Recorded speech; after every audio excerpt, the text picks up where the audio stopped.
एक वक्त का किस्सा है। एक गांव में एक व्यापारी रहता था। उसने केलों का बाग लगाया हुआ था। वो अपने बाग के केले दुकान पर बेचता था। कुछ लोग उसके केले रेहड़ी पर ले जाकर बेचते थे और खूब मुनाफा कमाते थे। भाई 1 दर्जन मीठे मीठे चितरी वाले केले दे दो। अच्छा भाई अभी देता हूँ। वाह भाई आपके केले बहुत ग़िज़ाइयत से भरपूर होते हैं। इन्हें खाकर ऐसे लगता है जैसे हम बनाना आइसक्रीम खा रहे हो।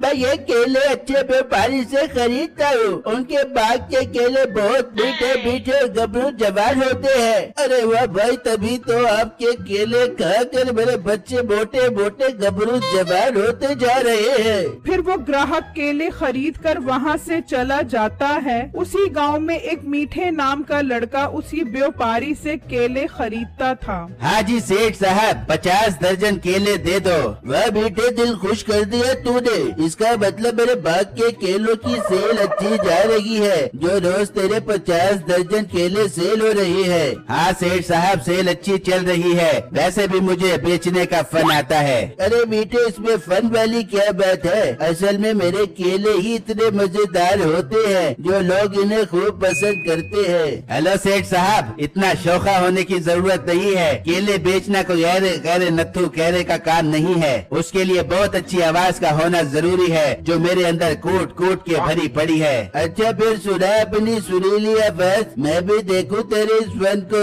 आ जाओ आ गया मीठे मीठे मोटे मोटे केले वाला। जो मेरी रेडी के केले खाएगा वो मोटा मोटा खूबसूरत नौजवान बन जाएगा।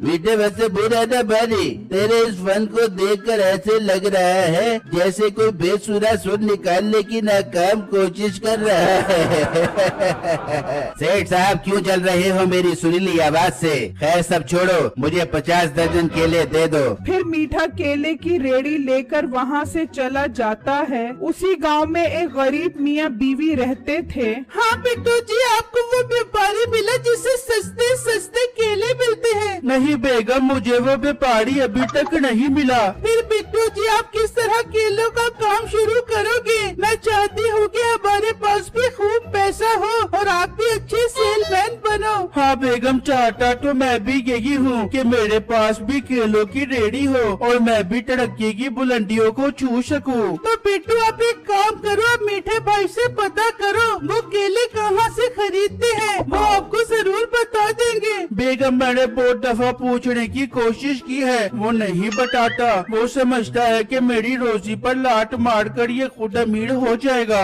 बिट्टू जी आप एक काम करो पहले मीठे भाई से 1 दर्जन केले खरीदो फिर उनसे पूछोगे तो वो बता देंगे। हाँ बेगम ये तुमने बहुत अच्छा मशवरा दिया है। मैं अभी जाता हूँ। फिर बिट्टू घर से निकलता है और मीठे को ढूंढता हुआ जा रहा होता है। तो अचानक मीठा सामने से आ रहा होता है। रुको रुको मीठे भाई 1 दर्जन केले दे दो। वाह 1 दर्जन केले। खैर तो है आज तुझे केले खरीदने का ख्याल कैसे आ गया।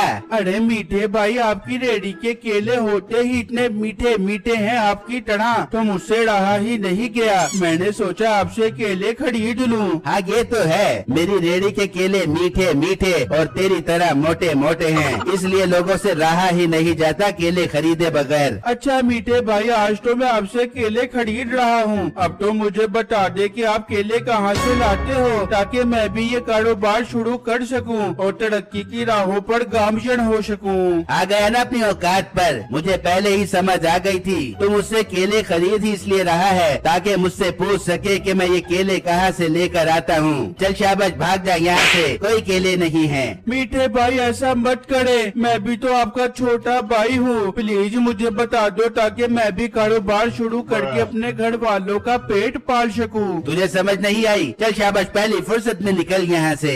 ये कहकर मीठा वहाँ से चला जाता है और बिट्टू उदास होकर घर आ जाता है और अपनी बीवी को सारी बातें बताता है। बिट्टू जी ये तो बहुत बुरा हुआ अब हम क्या करेंगे। बेगम आप एक काम करो नशीबो बाजी के पास जाकर पूछो हो सकता है वो बता दें। ठीक है बिट्टू जी, मैं जाती हूँ नसीबा बाजी के घर। फिर वो घर से निकलती है और नसीबो कैंची के घर आ जाती है। हाँ बहने, खैर से आइए तू यहाँ। आज कैसे याद आ गई तुझे मेरी? नसीबो बाजी, असल में बात ये थी कि हमारे घर के हालात बहुत खराब चल रहे हैं। हमारा गुजारा बहुत मुश्किल हो रहा है और बिट्टू जी को कोई काम नहीं मिल रहा। नसीबो बाजी, आपके पास एक दरख्वास्त लेकर आई हूँ, अगर आप बुरा न मानो तो कहूँ। अरे पैसे पूछो की बात न करे बेबियो, अगर पैसे मांग रही है तो निकल जाए यहाँ से, शाबाश। अरे नहीं नहीं नसीबो बाजी, मैं ये पूछने आई हूँ कि मीठे भाई कहाँ से केले खरीदते हैं ताकि बिट्टू भी ये काम शुरू कर सके। नहीं, मैं ये अंदर की बात तुझे क्यों बता दूं, ताकि तुम लोग वो सस्ते सस्ते केले खरीद के खत्म कर दे वो और हम हाथ मलते रह जाबे। कुछ नहीं बता दूंगी मैं तुझे, चल भाग जा यहाँ से। अरे बहने, तू तो बहुत मोटी है, अल्लाह करे तेरे सारे केले खराब हो जाए, तेरे केलों में तेरी नाक की तरह मोटी मोटी सुंडियाँ घुस जाए। आ गई ना अपनी औकात पे, चल निकल जा मेरे घर से।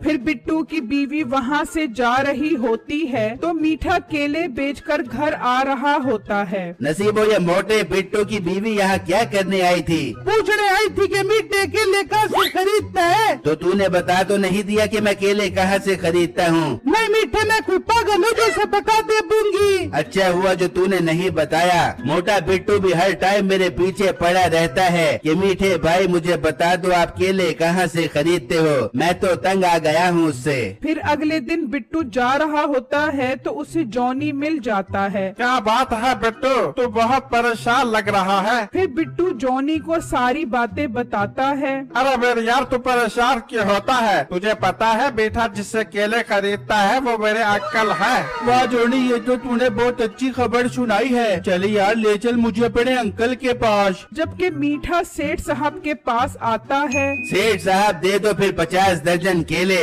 मीठे, तेरा बहुत उधार हो गया है, पहले पिछले पैसे दे फिर ही माल मिलेगा। सेठ साहब, आज तो केले दे दो, कल आपको पैसे दे दूंगा। ठीक है, कल जरूर पैसे दे दी, वरना तुझे माल नहीं मिलेगा। फिर मीठा केले लेकर चला जाता है। तभी जॉनी और बिट्टू वहाँ आते हैं। सुनाओ जोनी, कैसे आना हुआ? अंकल, ये बिट्टू मेरा दोस्त है, ये बेचारा बहुत गरीब है। आप एक काम करो, इसे केले की रेडी दे दो, ये केले सेल करके आपके पैसे भी उतार देगा और उस मुनाफे से अपना घर भी चला लेगा। जी सेठ साहब, आपकी बहुत मेहरबानी होगी। अगर आप ऐसा कर दें तो अल्लाह आपको इसका अजर देगा। अच्छा अच्छा, ठीक है बेटू, आप दिल लगा कर काम करना। अच्छा बिट्टू, मैं अब चलता हूँ। जोनी यार, तेरा बहुत बहुत शुक्रिया। फिर जॉनी वहाँ से चला जाता है। जबकि मीठा घर पहुँचता है। नसीबो, जल्दी से वो पैसे दे दे ताकि मैं सेठ को पैसे दूं, वरना वो मुझे माल नहीं देगा। अरे मीठे, सेठ से थोड़ा टाइम और ले ले, उन पैसों की तो मैंने शॉपिंग कर ली। ओ मोटी नाक वाली औरत, ये तूने क्या किया? मैं लुट गया, मैं बर्बाद हो गया। फिर मीठा सेठ के पास जा रहा होता है तो बिट्टू को देखकर हैरान हो जाता है कि वो केले की रेडी लेकर खड़ा होता है। उसके पास लोगों का रश लगा होता है तो मीठा भागता हुआ सेठ के पास आता है। सेठ साहब, ये मोटा बिट्टू आप तक कैसे पहुंचा?